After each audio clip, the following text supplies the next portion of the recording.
తన పరిశుద్ధత తోడని దేవుడు మాట ఇచ్చినాడు. నేను ప్రహర్షించి షెకెమును పంచిపెట్టదను, సుక్కోతు లోయను కొలిపించదను. 108వ కీర్తనలో 7వ వచనంలో ఈ మాట రాయబడింది.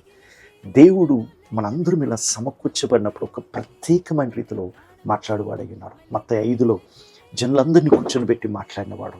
అలాగే యోహాను 8లో ఆయన తెల్లవారుజామున మందిరంలోనికి రాగా ప్రజలను చూసి ఆయన నోరు తెరిచి మాట్లాడినవాడు.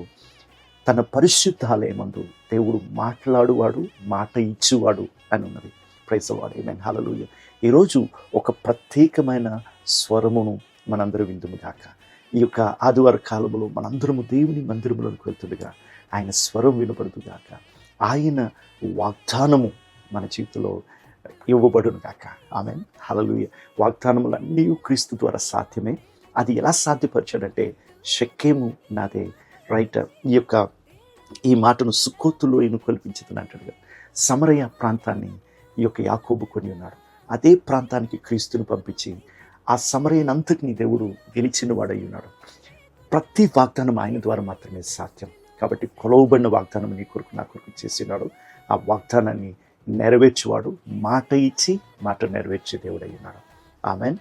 కావున మనం వేగురుపడి ఆయన సన్నిధిలోకి వెళ్దాం కాక, ఆయన స్వరం విందాం కాక. ఆమేన్.